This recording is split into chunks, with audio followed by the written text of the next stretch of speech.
Question essentielle à l'approche des grandes vacances. Comment protéger les enfants en ligne? En d'autres termes, comment protéger les enfants face à ce qui n'est pas bon sur Internet? Et aussi en santé, nous allons parler nutrition donc avec le docteur Dakia Patrick Aubin. On va évoquer la vitaminose A, bien sûr, gestion nutritionnelle de la carence en vitamine A. Sans oublier que nous sommes jeudi et chaque jeudi, on parle aussi sport. On va faire un petit clin d'œil dans le sport à une activité, à un corps de métier qui crée souvent polémique. Mais c'est une belle activité tout de même. Bonjour et bienvenue. Vous êtes sur RTI 1, vous êtes à Matin Bonheur. Nous sommes très heureux d'être avec vous pour démarrer ce jeudi en votre compagnie. Nous allons dans quelques instants avoir la couleur du temps. Et juste après, on va vous proposer le premier point de l'actualité avec Régis Kofi qui est déjà dans ce studio. Installez-vous, c'est parti au Matin Bonheur.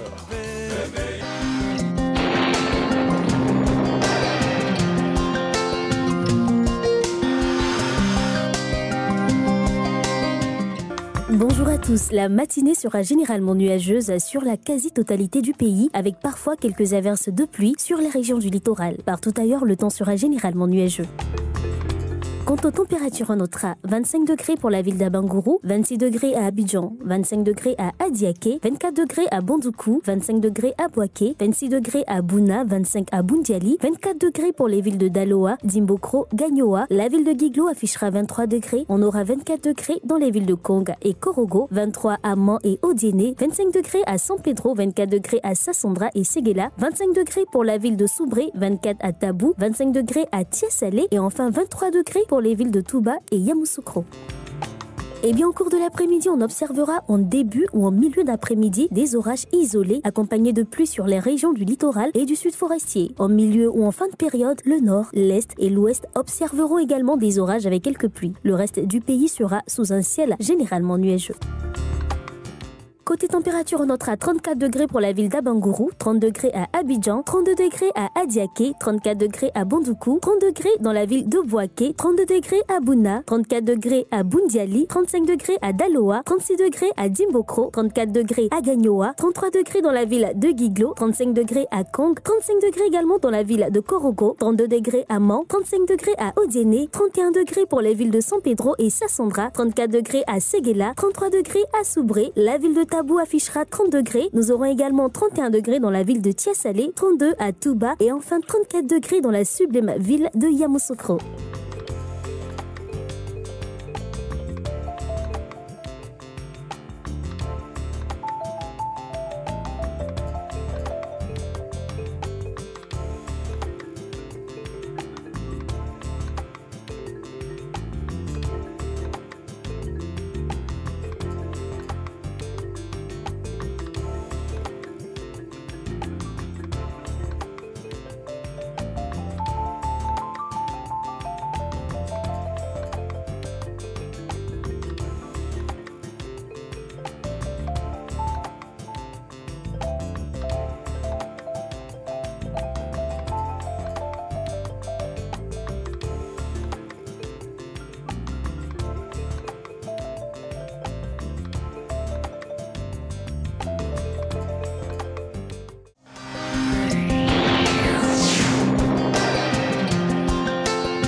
Bonjour à tous, bienvenue dans ce flash d'information. Usage des faux diplômes par certains fonctionnaires au concours administratif de la douane. Le sujet a fait l'objet d'échanges entre la ministre de la fonction publique et le directeur général de la douane, des douanes. Il en ressort que 87 faux diplômes ont été épinglés par l'administration douanière. On voit cela avec Didier Nguessan. En 2022, 48 cas de fraude sur les diplômes ont été épinglés au concours de contrôleurs de douane et 11 cas chez les inspecteurs des douanes. L'année d'avant, 28 faux diplômés ont été démasqués par l'administration douanière, soit un total de 87 faux diplômes. L'affaire est devant le Conseil de discipline des douanes. En attendant l'issue, la ministre de la fonction publique et de la modernisation de l'administration, Anne-Désirée Ouloto, reçoit le directeur général des douanes, le général Dapierre Alphonse. Lorsque des infractions comme celle-là, des fautes comme celle-là sont constatées, parce que c'est une faute du fonctionnaire, mais derrière, il y a une infraction. Nous devions, du haut de notre responsabilité, premièrement, de saisir le conseil de discipline, c'est ce que nous avons fait, et de tenir le procureur de la République informé, parce qu'il s'agit là de faux et usage de faux en écriture publique. Les contrevenants à la loi s'exposent à des sanctions administratives et pénales. La sanction disciplinaire peut aller jusqu'à la révocation du fonctionnaire. Ce qui concerne le volet pénal, l'affaire instruite peut exposer ces contrevenants ou les personnes s'étant adonnées à ces pratiques à des peines d'emprisonnement qui peuvent aller de 6 mois à 3 ans et des peines, des amendes qui vont de 50 000 à 500 000. Dès l'instant où cette admission ou ce droit a été acquis sur la base du faux, il ne peut en aucun cas être protégé à un moment donné. Dans la dynamique de l'assainissement des concours de la fonction publique, la ministre Anne-Désirée Oloto met un point d'honneur sur l'éthique et la probité, aussi bien des candidats que de l'administration publique. Je ne saurais accepter qu'un groupuscule vienne ternir l'image de notre administration après ce magnifique travail d'ensemble qui a été fait par l'ensemble des membres du gouvernement. Donc je voudrais féliciter Monsieur le Directeur Général des Douanes et lancer un appel à toutes les organisations de l'administration publique qui organisent des concours pour entrer à la fonction publique en demandant la vigilance, l'extrême vigilance. À tout moment, on peut faire des contrôles. Et les diplômes doivent désormais être systématiquement authentifiés. Et nous attendons beaucoup d'humilité de la part de ceux qui sont dans cette situation, afin de nous démontrer qu'ils sont capables de changement. Mais autrement, ils vont s'exposer aux peines les plus lourdes. La ministre de la fonction publique invite les usagers à dénoncer la fraude au numéro vert de la fonction publique 1364 et du Spacia 1345. En bref, une image, la restructuration des quartiers précaires d'Abidjan va rentrer dans sa phase active avec le démarrage du processus de profilage de ces quartiers spontanés. Les acteurs se sont réunis mardi à Abidjan afin de s'accorder sur les actions à mener, notamment la cartographie, l'inventaire, les catégories ou encore le profil socio-économique des ménages dans ces quartiers. Je vous amène faire connaissance avec l'Institut de formation Amadou Gon Coulibaly, créé le 8 juillet 2021. Elle est à sa 3e promotion de formation. Chaque année, l'Institut forme près de 60 auditeurs, des jeunes futurs leaders engagés en politique. Ce mardi, une conférence de presse a été organisée au sein de l'Institut aux 2 plateaux pour donner les grandes orientations sur la 4e promotion. Sidonie Davila nous en parle.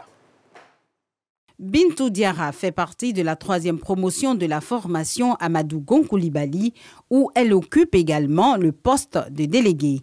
Elle et ses camarades sont pleinement satisfaits de l'expérience à l'Institut. La formation m'a apporté une plus-value dans la mesure où je souhaite vivement m'intéresser à la politique. Parce que nous avons pu comprendre ce que c'est que la politique, comment nous pouvons vraiment faire porter notre voix, sans passer par la violence, bien sûr, parce qu'ici, on nous forme pour que nous puissions défendre nos convictions réellement.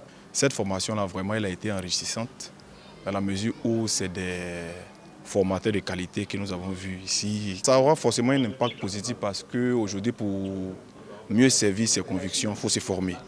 Et aujourd'hui, avec l'Institut, je pense qu'une lucarne est toute trouvée, voilà, pour arriver à nos fins.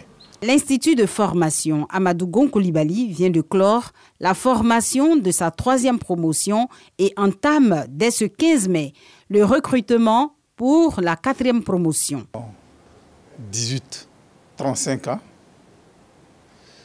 avoir un niveau minimum Bac plus 2 et nous souhaitons avoir des jeunes qui sont soit engagés dans des groupements ou partis politiques ou dans des mouvements de la société civile, ceux qui ont un projet dans ce sens. Depuis sa création, l'Institut a formé plus de 200 jeunes issus de différentes sensibilités politiques.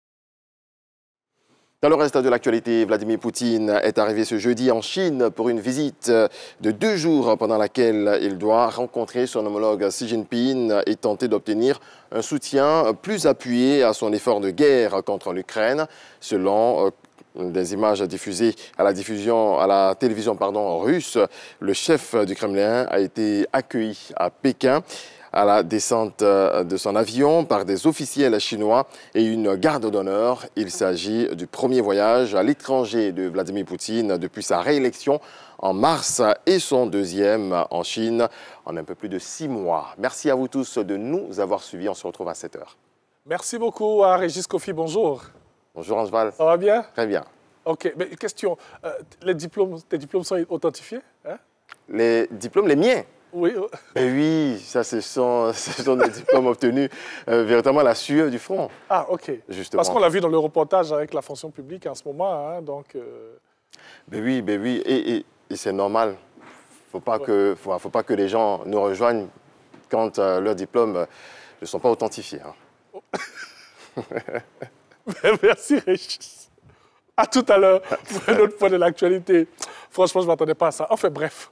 Allez, on va poursuivre avec du sport à vous proposer. On va dérouler bien sûr le tapis à nos activités sportives. Ce sera juste après ce jingle.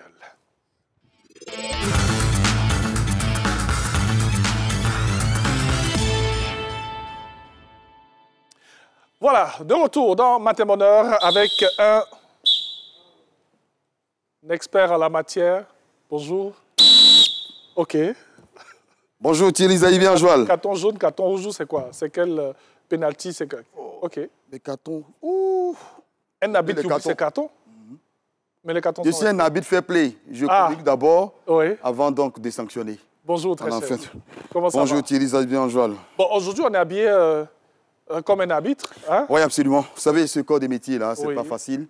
Notre rôle, donc, c'est de réguler le jeu. Oui, un arbitre de foot, mais ils interviennent dans toutes les disciplines. Hein, oui, bien sûr, bien sûr. Donc là, il s'agit d'un arbitre du petit poteau, une discipline que vous aimez bien. Oui. Alors, souvent, en fin de compétition, ce n'est pas évident. On estime que oui, c'est parce que l'arbitre a sifflé un penalty, il a accordé tel... Nous, on ne joue pas, on est là pour réguler le jeu. Donc, on veut faire un clin d'œil à ce code métier. C'est important. Pas du tout facile.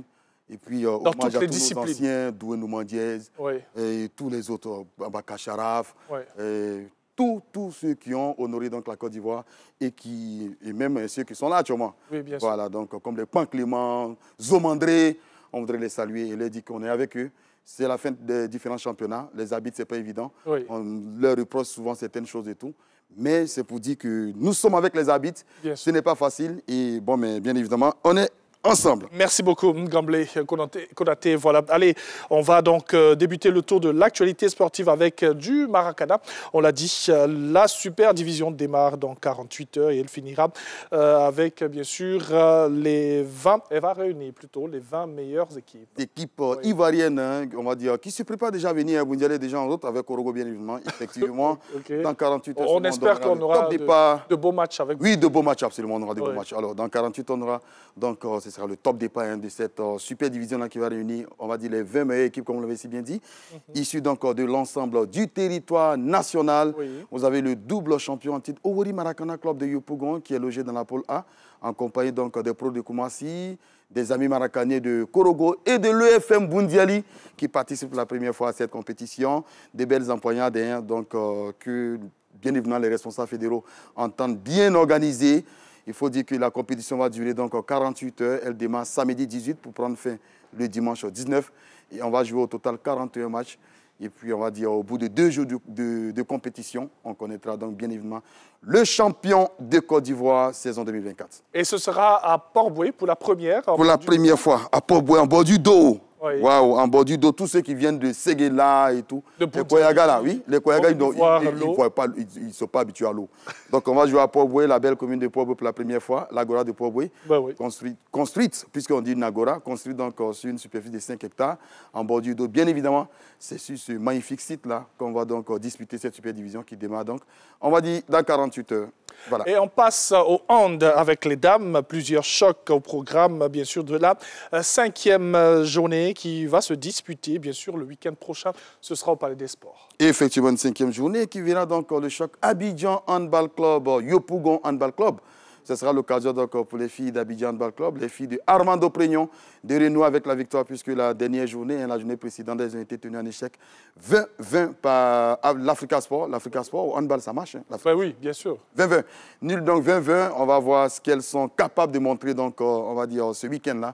À l'occasion de la 5e journée, on aura au total 5 matchs chez les dames, 5 matchs également chez les hommes, bien évidemment au niveau donc, du Palais des Sports de Treichville. Et on se souvient bien sûr de ce triplé de l'Abidjan Handball Club. Absolument, cette magnifique formation Abidjan Handball Club qui a réalisé un triplé historique, vous avez raison. Championnat, Coupe, Super Coupe 2024. Oui. Une performance qui leur a valu d'ailleurs la participation à la 40e édition du championnat d'Afrique des vainqueurs de Coupe en Algérie récemment. Oui. C'était du 18 au 27 avril.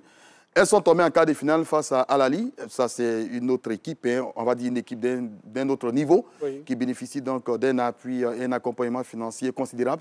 Ce n'était pas forcément le cas pour les filles d'Abidjan Handball Club.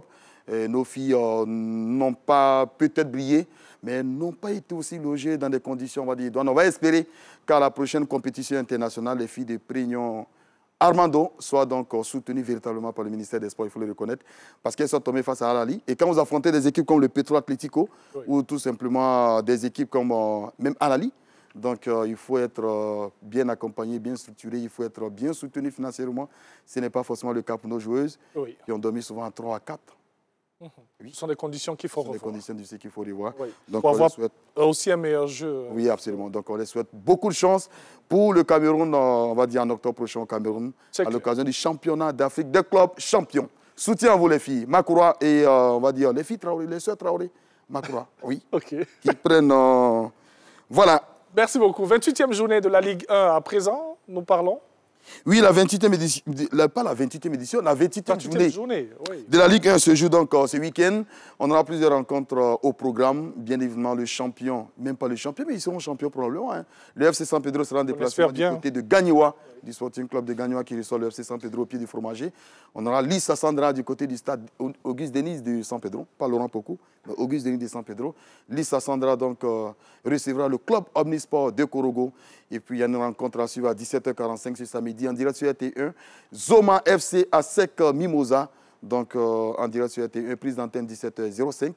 On aurait bien évidemment Sol FC, AS Denguele, puis Stade d'Abidjan, AFAD en clôture de cette, on va dire, 28e journée donc, de la Ligue 1. Voilà. Alors c'est encore sur des pointillés, hein, mais le FC San Pedro pourrait être le leader. Oui, ils ont... Oui, champions. Enfin, ils sont leaders, champions, on vous l'a dit, oui, parce qu'ils ont 54 points, donc en cas de victoire, ils en auront 57, 54 plutôt, ça fait 57. À 2 genoux du thème, personne ne pourra rattraper les Pétriciens. Donc, ils sont quasiment champions de Côte d'Ivoire. Et s'ils gagnent, ils vont valider tout simplement ce titre de champion de Côte d'Ivoire. Ça sera bien mérité pour eux, parce qu'ils ont quand même beaucoup, on va dire, ils ont beaucoup dépensé, ils se sont structurés au niveau de Brofodoumé. Ils ont terminé régulièrement 2e dans le Dauphin de la Sec Mimosa les années précédentes. Ça sera bien mérité pour cette belle formation de San Pedro qui, en cas de victoire, effectivement, ce samedi, sera sacré champion de Côte d'Ivoire pour la première fois de l'histoire. Voilà, et on va terminer avec le petit poteau. Une discipline que vous aimez bien et que nous aimons tous également, le petit poteau. La phase allée du championnat est terminée. Oui. Donc, cette phase allée qui s'est disputée dans 3 communes différentes. On a Yopougon, on a Cocody, on a également Abobo. Donc, un clin d'œil à tous ces Maracani, enfin, ces joueurs de petits poteaux. Donc, c'est Bafing United qui est leader donc, du championnat avec 29 points, oui, suivi du champion en titre Yopougon. Mais je pense qu'on aura le temps d'en parler. On a eu 79 buts au cours des 11 journées donc, de cette phase allée du championnat. 64 matchs au total. Bref, on a pas mal de chiffres. Et c'est Crédilan, le buteur donc, du Port-Boué, qui est le meilleur buteur en ce moment, il y a 6 buts. Il y a pas mal d'informations, pas mal de choses, de bonnes choses qui se passent de ce côté-là. Je pense qu'on en parlera lorsqu'on reprendra donc, la seconde phase du championnat national de petits poteaux de Enza Fofana, qu'on voudrait saluer, et pour toutes ces initiatives et surtout toutes les innovations en ce qui concerne le championnat cette année. Merci beaucoup, Ngamblé Konaté, bien sûr, pour ce sport matin de ce jeudi. Voilà. C'est fini? Oui, non, c'est fini là. Déjà? Oui, c'est déjà fini. Parce qu'on doit parler, protection de nos enfants en ligne avec, bien sûr, un expert en la matière lorsqu'on parle d'Internet. En tout cas, merci beaucoup à toi. Et puis, merci pour ce clin d'œil. Hein. Merci infiniment. Oui, absolument. Tous les arbitres de toutes les disciplines. Football, basket, hand, volley. Enfin, merci beaucoup. Excellente journée, très chère. Petite pause et on se retrouve dans quelques instants. Lundi Sport. Et c'est reparti pour le tour complet de l'actualité sportive à travers le pays et le monde entier. Comme j'ai dit, ça fait 10 ans que moi et Ruth Babi, nous sommes sur le toit du monde. Décrypté dans Lundi Sport. Nous pensons que les joueurs, ce sont des professionnels. Ils sont habitués. L'année dernière, après Saint-Bon, on a eu jusqu'en Algérie. Et là, c'était encore plus fort. Lundi Sport, votre hebdomadaire de référence, exclusivement tous les lundis à 21h35 en direct sur RTI 1.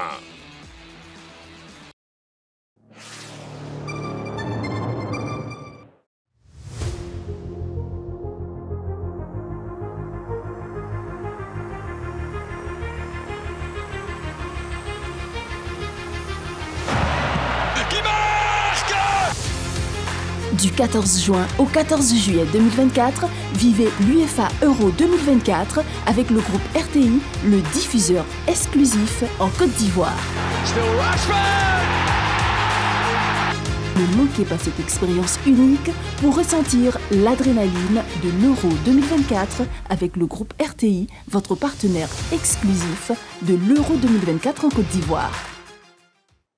De grands événements à suivre sur RTI, ainsi l'ensemble même du groupe RTI, bientôt l'Euro 2024. Allez, on va parler maintenant digital avec un expert en la matière et un sujet très important qui nous concerne, qui vous concerne, qui concerne tout le monde et surtout pour le bonheur et l'épanouissement de nos enfants. Monsieur Jonathan Bordage qui va venir.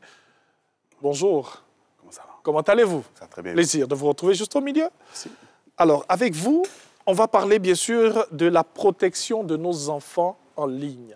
On n'en parle pas souvent, mais c'est très important, surtout que nous sommes à l'approche des grandes vacances. Alors, sécurité en ligne, qu'est-ce que c'est? Vous qui êtes expert en la matière. Alors merci, comme toujours, merci de m'avoir. Alors la sécurité en ligne, en fait, moi je dis souvent, Internet, c'est une chose magnifique. Oui. C'est une chose qui permet de découvrir du contenu, d'apprendre, de découvrir, surtout pour les enfants.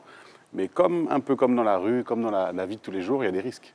Il y a des risques sur des personnes qu'on peut rencontrer, des personnes qui peuvent nous vouloir du mal.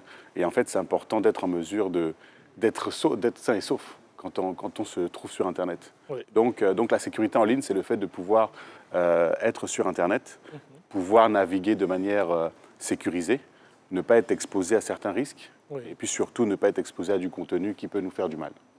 Déjà, pour les grands, ce n'est pas évident. Ça. Donc, pour les enfants, c'est encore plus particulier. Alors, pourquoi cette sécurité en ligne devient-elle très cruciale à l'approche des grandes vacances, surtout? Effectivement, c'est une bonne question. Donc, à l'approche des grandes vacances, les enfants ont beaucoup plus de temps. Ben oui. Ils sont beaucoup plus exposés à l'écran. Et les prédateurs en ligne, les personnes qui peuvent être intéressées à faire des choses mauvaises sont au courant de ça. Donc, il faut vraiment une vigilance accrue de la part des parents. Et je pense que c'est important de dire que le sujet d'aujourd'hui, ce n'est pas un sujet à prendre à la légère. C'est clair. On voit vraiment des cas terribles qui se passent dans le monde. Donc vraiment, c'est un appel aussi aux parents aujourd'hui de dire faites attention à ce que font vos enfants en ligne à l'approche des vacances. Bien sûr. Vous interpellez. Alors dites-nous, quels sont les principaux risques auxquels les enfants sont confrontés lorsqu'ils naviguent sur Internet? On a de nombreux risques. Oui. Déjà, le fait d'être en ligne, c'est un risque puisqu'on partage ses données. Un enfant peut partager une adresse, par exemple, sa date de naissance. Pour des personnes qui sont intéressées, vous savez, par la jeunesse, et malheureusement des cas de pédophilie, c'est des choses qui attirent. Ça, c'est un exemple. Le deuxième exemple, c'est le fait de pouvoir récupérer les informations des enfants et les publier sur d'autres plateformes à l'insu de quelqu'un. Donc ça, on peut rentrer dans des cas où on rentre sur du harcèlement. Par exemple, j'ai vu ta photo, je la publie, je rentre en contact. Donc ça, c'est un autre exemple de risque.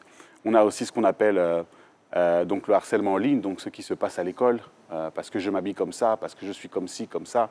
Tout le monde se retrouve contre moi et on se retrouve attaqué sur WhatsApp, par exemple, par une communauté d'autres enfants. Oui. On a le fait donc d'être exposé à des contenus qui sont très dangereux, des contenus malheureusement pornographiques, des contenus sur de la radicalisation. On peut avoir des cas d'enfants qui se radicalisent sur Internet. Donc beaucoup de risques qui sont liés au fait d'être sur Internet, qui font que les parents, des fois, peuvent se trouver un peu perdus. Bien sûr. Mais leur responsabilité est engagée. C'est quelque chose qu'on commence à constater. Il n'y a pas vraiment de loi de ce que ce soit, même dans des pays où il y a eu énormément de cas qui sont dans les médias. Dans des cas de radicalisation, par exemple, on voit des parents qui sont maintenant responsabilisés, qui ont des peines de prison. Mais pour moi, je pense que la responsabilité des parents, c'est vraiment de suivre ce que font les enfants. C'est d'être vraiment vigilant. Et peut-être que vous allez me poser la question, quels sont les mécanismes à mettre en place par les parents? Mais c'est important, extrêmement important pour les parents de suivre ce qui se passe, de suivre l'enfant, de contrôler ses connexions, de contrôler le contenu par lequel il passe, parce que tôt ou tard, leur responsabilité sera prise en compte. Oui. Ce sont des choses qu'il faut véritablement regarder lorsqu'on est parent, parce qu'on sait qu'aujourd'hui, il y a des parents qui laissent même leur propre téléphone aux enfants. On dit qu'ils aiment les jeux sur Internet, mais pourtant, on peut s'adonner à beaucoup de choses. C'est ça, exactement. C'est, comme je vous le disais, Internet est un espace libre. C'est clair. Si on n'a pas de contrôle, il y a beaucoup de mécanismes qui sont en place maintenant. Le contrôle parental, la durée de connectivité des enfants, ou des contrôles carrément où vous bloquez certains sites. Dans l'industrie mobile, vous avez accès à des services où en fait vous pouvez bloquer certains types de contenus. Et c'est ça qui justement, c'est un appel aux parents là, de dire écoutez, essayez de vous sensibiliser à tous les mécanismes à mettre en place pour contrôler les accès de vos enfants, surtout quand ils sont adolescents. C'est clair. Alors, de manière plus générale, et vous, en tant qu'expert, qu'est-ce que vous préconisez en tant qu'expert? Qu'est-ce que vous préconisez pour cette gestion véritable de nos enfants en ligne? Alors, il y a beaucoup d'initiatives qui sont en place ici. Donc, il y a des initiatives de l'industrie mobile, donc via l'autorité de régulation du mobile, le ministère de l'économie numérique, le ministère de la protection de la femme et des enfants. Oui. Donc déjà, je dirais, dès que vous êtes au courant d'une initiative, essayez de voir de quoi il s'agit. Écoutez au moins, pour vous sensibiliser. Il y a beaucoup de plateformes d'aide qui passent d'ailleurs sur l'écran qui parlent de manière d'appeler à l'aide ou tout simplement de dénoncer des pages ou des contenus. Donc ça, c'est vraiment la première chose, je pense. Donc essayer de se sensibiliser et comprendre ce qui se passe. Et la troisième chose, qui est peut-être la plus importante, c'est contrôler l'accès. Contrôler donc via du contrôle parental, via du contrôle de temps devant l'écran, via du contrôle d'accès à certaines plateformes. Donc là, c'est vraiment, vous avez des sites. Je ne vais pas tous les citer, bien sûr, mais vous allez sur Internet, vous tapez site pour empêcher l'accès à du contenu tel ou tel, et vous aurez vous pourrez acheter ou même gratuitement avoir accès à des plateformes qui bloqueront l'accès sur votre téléphone à certains types de contenus. Donc ça, c'est vraiment, sensibilisez-vous, apprenez auprès d'experts et surtout bloquez certains contenus. Alors, moi, ce que j'ai envie de demander, c'est vrai que je vais poser cette question, si l'occasion s'y prête à un expert en éducation et tout, que nous recevons généralement les mercredis. Mais vous, en tant qu'expert, est-ce qu'il faudrait permettre à nos ados d'avoir des téléphones portables? Est-ce qu'il y a un âge qui est requis pour cela? On dit souvent qu'en dessous de 13 ans, on ne voit pas toujours l'intérêt. Parce qu'il y a quand même un suivi des parents, un accompagnement, dans une majorité de cas. Mais c'est vrai qu'il n'y a pas vraiment de réponse typique sur l'âge. Parce que certains parents vous diront « j'ai besoin de le contacter à n'importe quelle heure. Je travaille beaucoup, je ne suis pas tout le temps disponible, j'ai besoin de le contacter. » À ce moment-là, acheter des téléphones qui n'ont pas de connexion Internet, c'est peut-être une solution qui est la plus simple. C'est vrai qu'à l'école, l'enfant dira « mes amis ont un smartphone, donc j'ai besoin d'un smartphone ». Mais dans certains cas, il faut peut-être privilégier la praticité. Il y a cette influence-là qui est très présente. C'est vrai, exactement, l'influence comme on dit, des enfants entre eux. Mais c'est peut-être une solution à l'heure actuelle, en tout cas pour les enfants très jeunes. Privilégier la connectivité, donc je peux t'appeler, tu peux m'envoyer un texto et on arrête là. C'est peut-être une bonne solution. Pour les ados, je pense que à l'heure du digital, donc en 2024, c'est très compliqué. Pourquoi? Parce que même à l'école, on vous envoie du contenu sur votre email.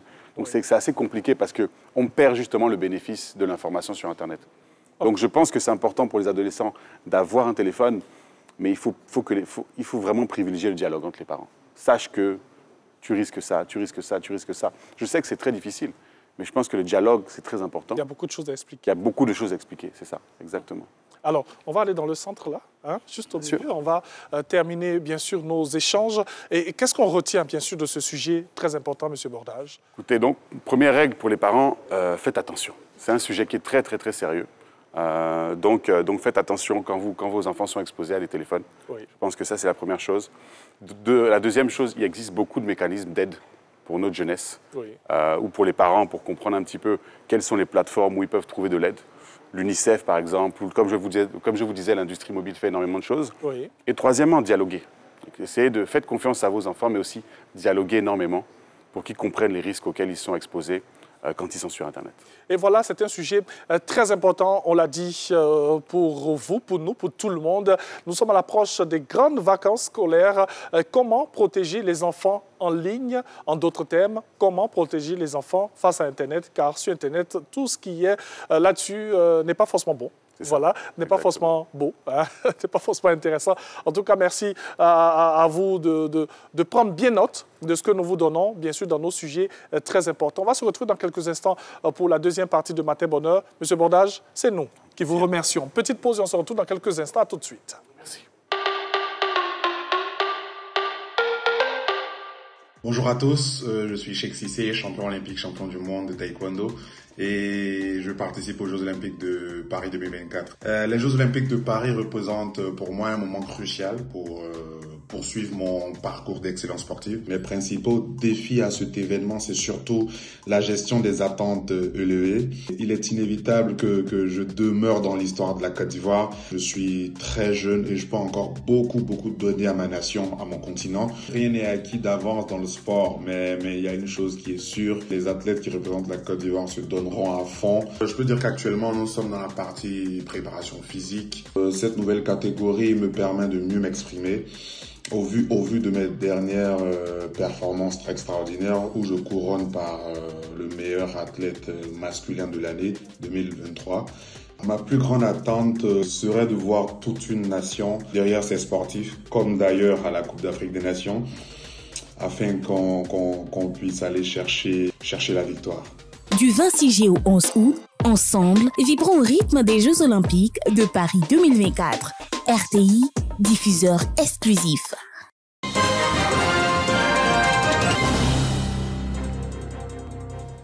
Retour de l'actualité. Merci à vous tous de nous suivre. La restructuration des quartiers précaires d'Abidjan va rentrer dans sa phase active avec le démarrage du processus de profilage de ces quartiers spontanés. Les acteurs se sont réunis mardi à Abidjan afin de s'accorder sur les actions à mener, notamment la cartographie, l'inventaire, les catégories ou encore le profil socio-économique des ménages dans ces quartiers. On voit cela avec Lansini Bakayoko. Autour de la table, l'administration centrale, les mairies, les agences d'exécution et les experts, tous concernés par la problématique de la restructuration des quartiers précaires d'Abidjan. Il s'agit d'affiner le profilage de ces quartiers informels en vue d'une meilleure prise en charge des populations. Le nombre, la catégorie et le profil socio-économique des ménages sont les éléments clés de l'inventaire. Depuis 2010, il y a eu énormément d'investissements qui ont été réalisés par l'État de Côte d'Ivoire sur le territoire d'Abidjan. Et la plupart de ces quartiers, un bon nombre de ces quartiers sont situés dans les emprises de toutes ces infrastructures qui ont été réalisées. Ces infrastructures sont là, les quartiers ont disparu, mais les populations, certainement, sont quelque part. Il s'agit de prendre des mesures d'accompagnement durables, de ne pas faire comme par le passé, parce que par le passé, il y a eu de telles initiatives où des populations ont reçu des indemnisations, mais par déficit d'accompagnement, ces populations sont revenues coloniser ces espaces. La problématique de la restructuration des quartiers précaires intéresse au plus haut point les collectivités locales, en premier lieu les mairies. La rénovation de ces quartiers spontanés devrait en effet donner un meilleur visage aux communes d'Abidjan. Nous saluons à juste titre cette étude qui certainement va nous permettre de voir en profondeur quelles solutions apporter, des solutions durables pour que nos populations puissent vivre dans des conditions minimales de sécurité sanitaire et sociale. Selon une étude réalisée en 2014 par le Programme des Nations Unies pour le développement, la seule ville d'Abidjan, 6 millions d'habitants aujourd'hui, renferme 135 quartiers précaires avec plus d'1 million d'habitants, établis sur une superficie cumulée de 5000 hectares. Autre volet de l'actualité, l'association Plantes d'Afrique a procédé dimanche dernier au lancement de la première édition du Salon des arbres nourriciers d'Afrique au Musée des civilisations au Plateau. Au cours de cette journée, ils ont donné la feuille de route de cette initiative qui vise à faire la promotion des plantes africaines. Le reportage de Mariam Sangari. Le lien entre l'homme et la nature, l'importance des arbres nourriciers et surtout les risques liés à leur disparition au cœur des échanges entre ces spécialistes. Nous sommes au lancement du Salon des arbres nourriciers d'Afrique. Les intervenants en expliquent l'intérêt. L'Afrique est riche de son patrimoine naturel et culturel. Au niveau donc du patrimoine naturel, les arbres et les plantes de façon générale occupent une place vraiment importante. Et donc, ces plantes-là, ces arbres-là, on les utilise à des fins alimentaires, à des fins de nutrition, à des fins économiques aussi. Des expositions de plantes également au programme de cette cérémonie de lancement. Objectif, montrer l'importance de la valorisation des plantes africaines. Ces ressources naturelles importantes-là sont souvent menacées de raréfaction, voire de disparition. Si on les perd, on perd les bienfaits que ces ressources nous apportent et cela a des conséquences. Or, si on les préserve, qu'on les valorise, on peut déjà en profiter, améliorer le profit, en tirer davantage de profit, de bienfaits. Et par ailleurs, ça intervient par rapport à l'environnement et ça nous évite des risques environnementaux, des catastrophes qui ne peuvent que nous nuire. Le Salon des arbres nourriciers d'Afrique est une biennale dont la première édition se tiendra du 31 juillet au 3 août 2024. Dans le reste de l'actualité, Joe Biden et Donald Trump ont annoncé mercredi l'un sur le réseau social X et l'autre sur sa plateforme Truth Social qu'ils débattraient une seconde fois le 10 septembre prochain après un premier duel prévu le 27 juin. La chaîne ABC a de son côté confirmé qu'elle accueillerait ce second débat alors que le premier sera lui organisé sur la chaîne CNN. Merci à vous tous de votre attention. Très belle journée. Je vous laisse avec Angeval pour la suite. Et il est tout pressé de se retirer. Hein? Merci beaucoup à Régis. Merci Angeval. Voilà, et puis bon... Très belle journée. On va dire quoi? Bonne journée, bon début de week-end, bon début de semaine, parce que c'est pas sûr qu'on puisse se voir. Hein? C'est ça. Ouais. Puis rendez-vous le 1er. Le 1er juin. Le 1er juin. Il y a quoi le 1er juin déjà? Hein? La finale de la Ligue européenne des champions. Ah, notamment avec le Real de Madrid qui sera champion, je pense bien. Avec Dortmund? Oui. Mais bon, Notre Sébastien Haller. Non, Sébastien Haller ne jouera pas. Je pense bien qu'il ne jouera pas. Non, il ne faut pas prophétiser ce genre. Non, mais parce qu'en fait, il se remet de sa blessure. On ne sait jamais. Le 1er juin, c'est encore loin. Hein? Ça sera la Côte d'Ivoire contre le Real. Non, pas la Côte d'Ivoire contre le Real. On se rappelle que lorsque Didier Drogba jouait avec Chelsea, voilà, Chelsea contre le Bayern de Munich, il y a des Ivoiriens qui supportaient le Bayern de Munich.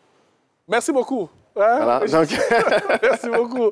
Quand on parle du Real, franchement, ce mec-là. Allez, la suite dans quelques instants. Vous aurez Renaud pour la revue des unes. Et nous, on va se retrouver juste après pour parler, bien sûr, nutrition avec les avitamineuses A. À tout de suite.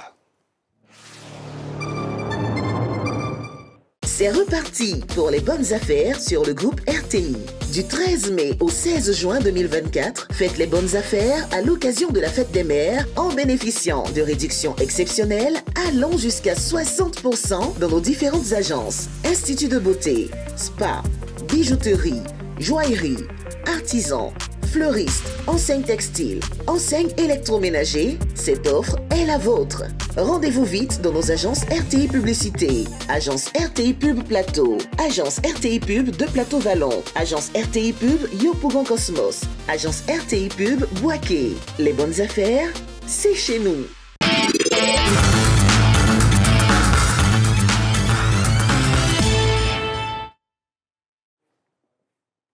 Bonjour à tous et merci de nous retrouver pour la revue des unes.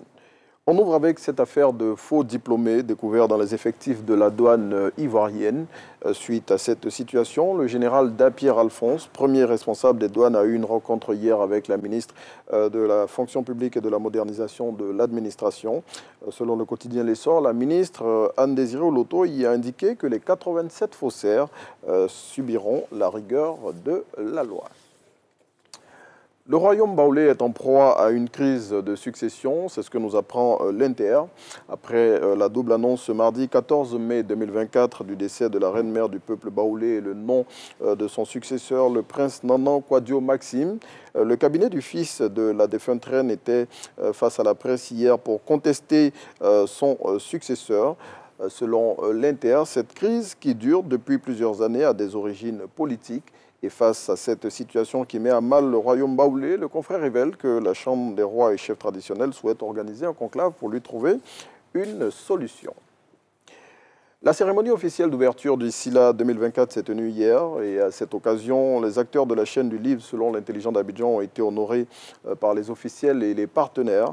La 14e édition du Salon international du livre d'Abidjan, qui a établi ses quartiers au parc des expositions d'Abidjan, se tient jusqu'au samedi 18 mai 2024.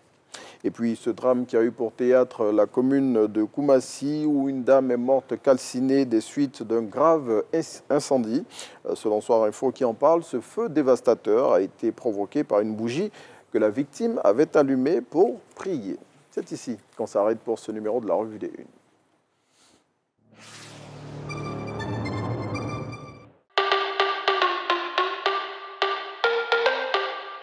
Je suis Marie-Josée Tallo-Smith.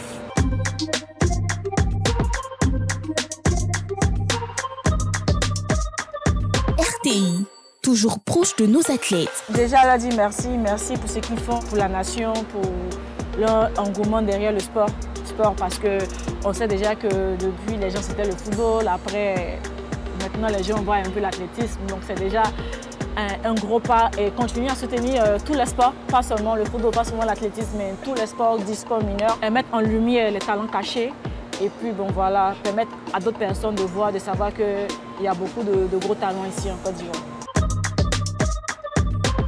Retrouvez-moi sur les chaînes du groupe RTI, du 26 juillet au 11 août, ensemble, vibrons au rythme des Jeux Olympiques de Paris 2024. RTI, diffuseur exclusif.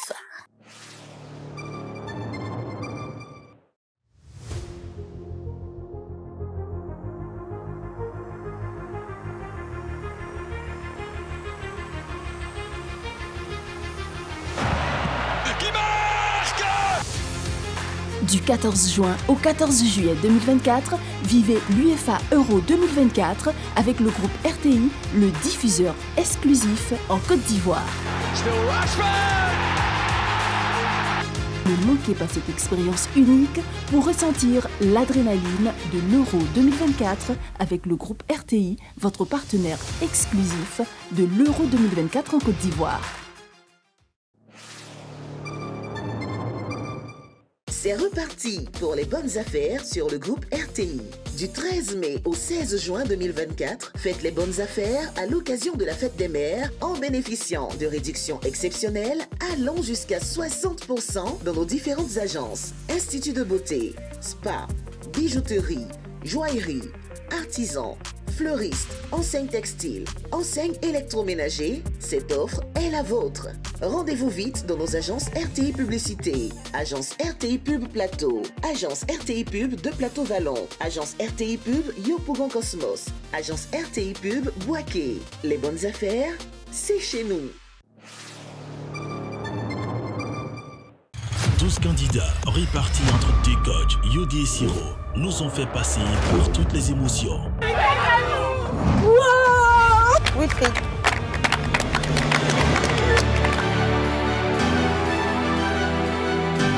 Après des challenges très épiques, seuls 2 candidats pourront prétendre à la grande finale. Qui de Koné Larjo de l'équipe Yodi et Mouné Chibro Inès de l'équipe Siro verra son rêve se réaliser. Partenaires et annonceurs, associez votre image à Parlons Élevage, la première télé-réalité à succès sur l'élevage. Nous sommes de retour dans Matin Bonheur, juste après la revue des Unes et cette petite pause. Nous allons parler bien sûr de la vitaminose A, la gestion nutritionnelle de la carence en A, avec bien sûr le docteur Dakia Patrick que nous recevons avec beaucoup de plaisir. Bonjour docteur. Bonjour monsieur Angeva. Comment allez-vous? Ça va bien et vous? Oui, ça va super bien. Vous êtes bien installé? Oui, parfait. On a voulu bien vous installer d'abord, voilà. On part avec le jingle et on revient à vous. Merci bien.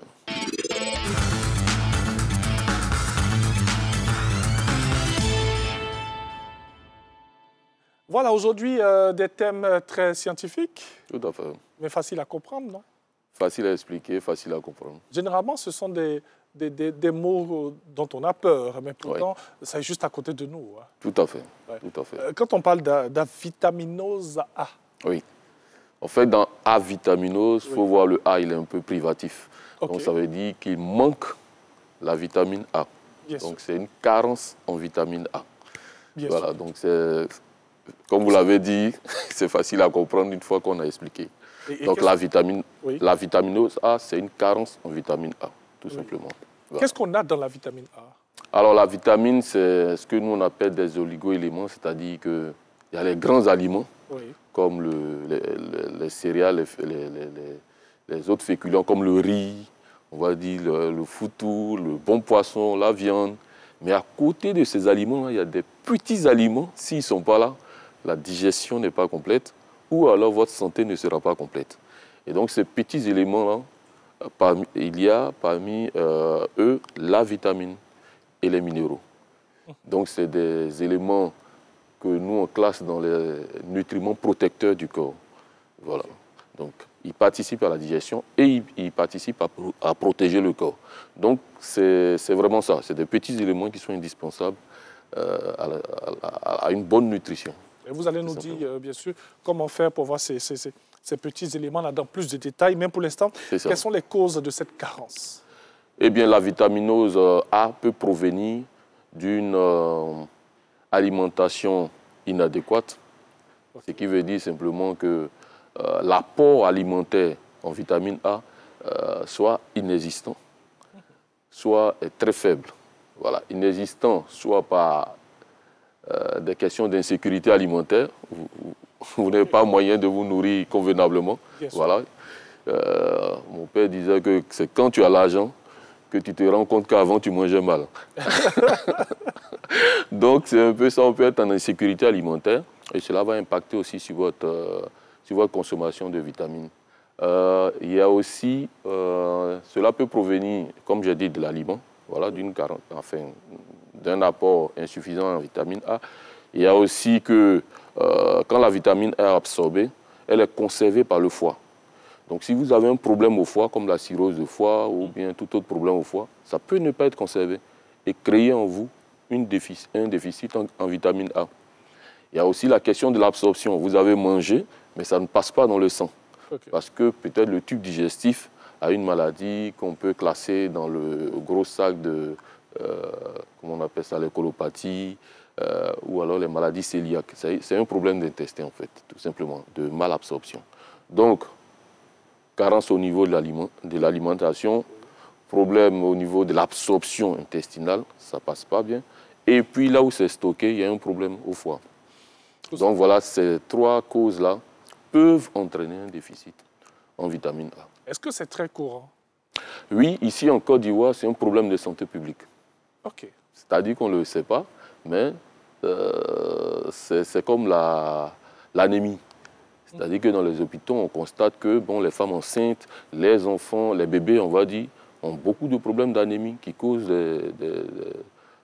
enfin, on va dire, qui entraînent jusqu'à la mort, qui va jusqu'à la mort. Voilà. Donc, c'est classé dans les problèmes de santé publique quand c'est beaucoup exagéré. Donc, la même chose aussi pour la vitamine A.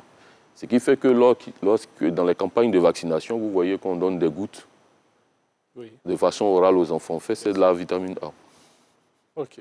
Voilà, parce que l'État a certainement constaté qu'il y a un petit souci. Ouais, il y a cette carence-là. Voilà. Alors, vous avez évoqué tout à l'heure, la plus grande conséquence, c'est la mort, voilà. Mais à côté de cette conséquence-là, quelles sont les conséquences, les autres, que l'on pourrait avoir en cas de carence de vitamine A sur la santé? Oui, quand vous êtes carencé en vitamine A, c'est d'abord les yeux. Voilà, parce que la vitamine A s'appelle l'alpha-rétinol. On va retenir rétine. Okay, oui. Voilà, donc on a dit rétine dans l'œil, voilà, qui est le photorécepteur, c'est-à-dire le fait que je voie la lumière, c'est parce que ma rétine fonctionne bien. Okay. Donc la vitamine, en fait, participe à la fabrication d'un élément qui, lui, est dans la rétine, qui permet que la rétine se comporte bien. Donc si vous êtes carencé en vitamine A, vous pouvez avoir des problèmes de vue. Okay. Tout simplement. Vous ne voyez pas bien, vous vous accommodez, ou bien alors la nuit, vous avez des difficultés à voir, mais de façon précoce. Voilà. Je vais dire, vous êtes jeune, tout va bien, et puis vous, la nuit, déjà, dès qu'il fait un peu nuit, vous ne voyez pas bien. Et c'est anormal au milieu du groupe. Donc ça, il faut soupçonner la carence en vitamine A. Vous êtes en train d'interpeller plus d'un. Oui. Surtout moi en premier. Parce que... Oui, ça confirme ce que nous disons toujours. Le premier médicament, c'est l'aliment. Et l'aliment, c'est le premier médicament. Donc ça veut dire que plusieurs maladies insoupçonnées, ou alors dont on ne connaît pas l'origine, sont liées à l'alimentation. Donc, les conséquences, c'est ça. Donc d'abord, la vue, qui flanche, qui baisse, qui ne va pas bien. Et puis, les problèmes de peau. Et puis, comme c'est un puissant antioxydant, ça veut dire un puissant protecteur, vous avez une déficience au niveau de votre immunité. Vous n'êtes pas solide, l'enfant peut tomber malade régulièrement, facilement. Donc, ça peut être dû à une carence en vitamine A. Donc voilà un peu pour résumer les conséquences. On va faire 3 conséquences. Donc la question de la vue, oui. Les problèmes de peau, et puis l'immunité, c'est-à-dire vous n'êtes pas très résistant, vous n'êtes pas très fort face aux maladies. Donc devant ces cas-là, il faut tout de suite se dire qu'on a cette carence en A vitamine. Tout de suite se dit que quand vous allez consulter le médecin, voilà. Ou alors, si vous m'écoutez, vous pouvez déjà commencer à combler ou alors à équilibrer l'apport en vitamine A pour voir si ça se passe bien. Oui. Voilà. On espère que vous prenez bien note de tout ce que nous sommes en train de dire ce matin. Je pense que tous ceux qui portent des verres comme moi vont consommer plus de vitamine A. Non, pas forcément. Calmez-vous. Hein, calmez-vous. Pas forcément. Il faut consulter. C'est ça. Voir un médecin. C'est ça. Pour avoir toutes les informations. Ne dites pas qu'on a dit à Matin Bonheur que. Non, c'est vrai. On peut dire ici.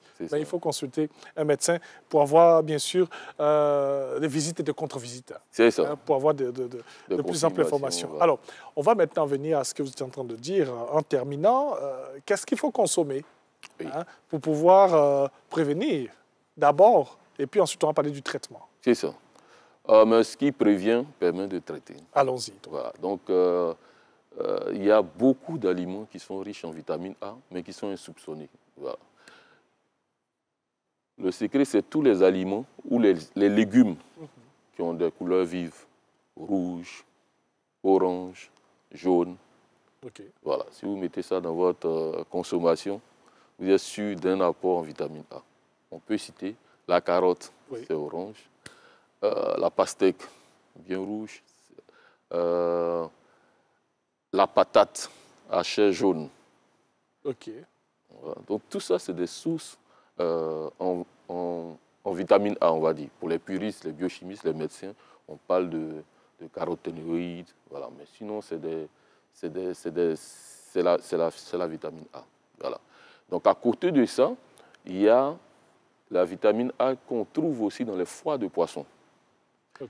Donc il y a ce qu'on appelle l'huile de foie de morue, voilà, qu'on trouve facilement, mais on l'utilise généralement pour la vitamine D.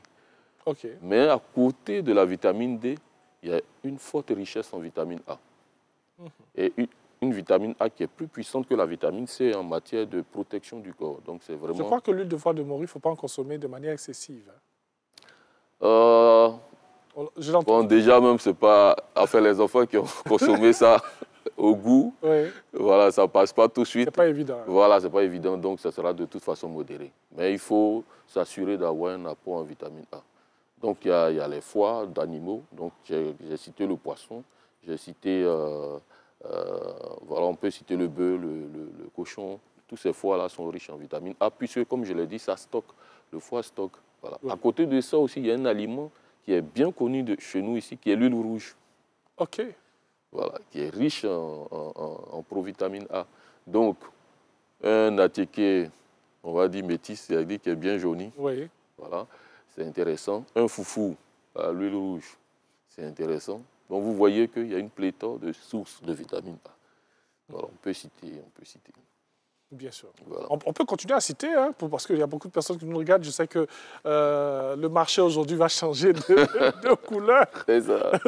Donc, il y a la papaye, oui. la chair orange. OK. Donc, il y a les tomates.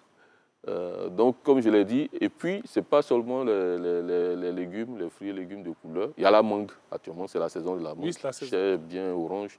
Tout ça, c'est de la vitamine. C'est des sources de vitamine A. Il y a aussi ce qu'on appelle les légumes feuilles, comme les épinards. C'est riche aussi en vitamine A.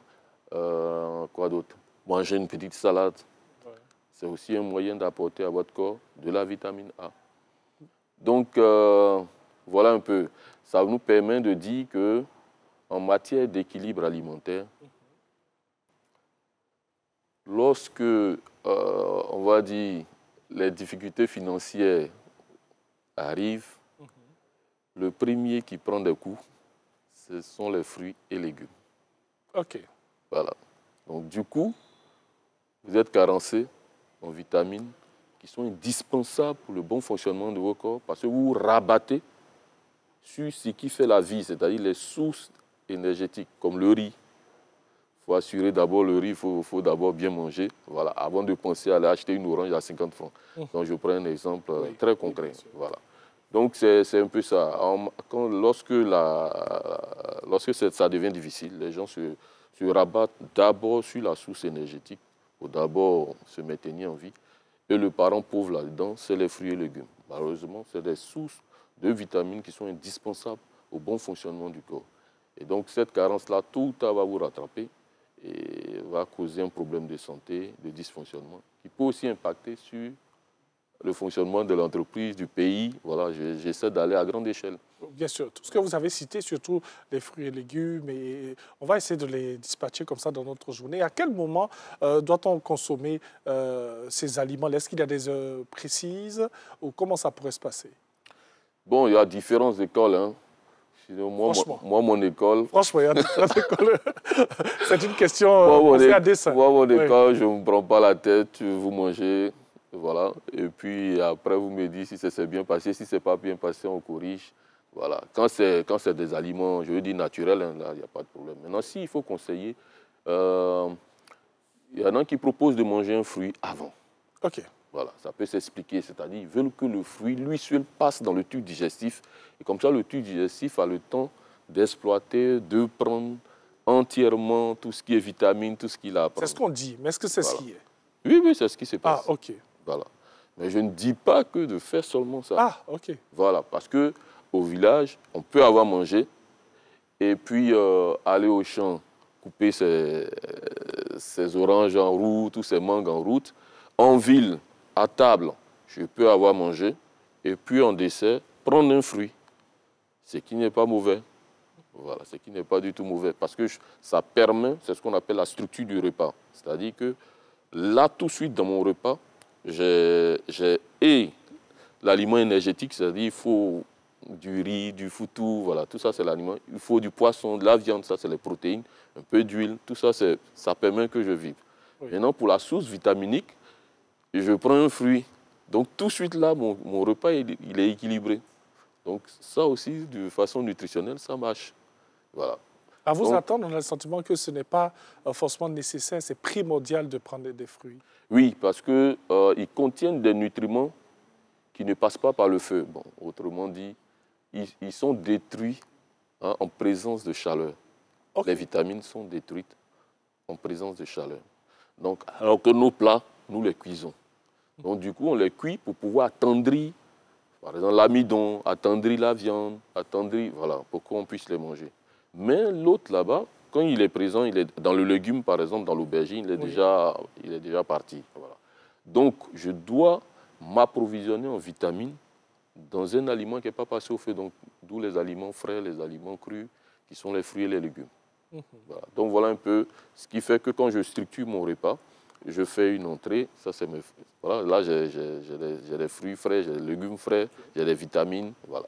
Et puis, j'ai mon plat de résistance, où je trouve, on va dire ce que je dis là, les glucides, les protéines, les lipides. Et puis à la sortie, pour me faire un peu plaisir, un petit dessert, peut-être un yaourt, voilà, qui contient aussi des éléments qui sont tout à fait importants pour une bonne digestion. Oui. Donc là, en structurant mon repas comme ça, c'est déjà équilibré. Voilà. Un autre puriste dira non, il faut manger le fruit avant, il faut le manger seul, il faut manger des protéines seules, il faut manger ça. Bon, ça se comprend, mais il ne faut pas dire que tout le monde doit faire ça. J'ai envie de vous demander quel est votre avis sur les aliments qu'on appelle aliments bio. Bon, ça porte bien son nom, c'est des aliments qui font la part belle aux aliments naturels. Okay. Voilà. Bon, moi, je dis généralement que le corps ne reconnaît que le naturel en premier. Il est vraiment à l'aise avec le bio, avec le naturel. Ça, c'est très, très important. Une fois que vous avez compris ça, vous pouvez comprendre la place des aliments industriellement transformés par rapport aux aliments naturels. Donc, quand je mange un aliment naturel, le corps le reconnaît, c'est-à-dire depuis qu'on a été créé, il reconnaît par exemple les glucides, il sait comment gérer. Mais quand un aliment industriellement transformé arrive, il y a des compléments de ce qu'on appelle des compléments alimentaires chimiques. Donc quand le chimique arrive, il ne reconnaît pas. Okay. Voilà, donc il doit d'abord le gérer, ensuite chercher à l'éliminer par les reins. Si ça se passe bien, tant mieux. Si ça se passe mal, les problèmes commencent à survenir. Bien sûr. Alors, voilà, donc voilà un peu la place. Il nous reste 30 secondes rapidement pour terminer. Okay. Les points clés à retenir sur la question de la vitaminose A. La vitaminose A peut être créée par une insuffisance d'apport en vitamine A, voilà, ou alors des problèmes de foie et puis des problèmes d'absorption. Bon, pour aller à la fin, pour les résoudre, il faut manger des légumes qui sont fort colorés, papaye, pastèque, la carotte, de l'huile de foie de poisson. Donc voilà un peu ce qu'il faut retenir. En tout cas, merci beaucoup. On va aller dans le centre pour terminer. Et puis, on va dire merci à toutes les personnes qui nous ont suivis pour Matin Bonheur de ce jour. On espère que vous avez beaucoup appris sur tous les sujets que nous vous avons donnés. Merci à vous, très cher docteur Dakia, voilà, que vous retrouvez très souvent tous les jeudis sur RTI1 dans Matin Bonheur. Pour ma part, je vous retrouve demain pour célébrer les racines et les traditions de notre continent. On va recevoir, bien sûr, la Guinée-Bissau demain, pays à l'honneur pour cette autre édition du FEMUA chez nous en Côte d'Ivoire. Que Dieu vous garde, n'oubliez jamais de le mettre au centre de tout et faites les choses dans le temps de Dieu et non dans le temps des hommes. Que Dieu vous garde. Au revoir.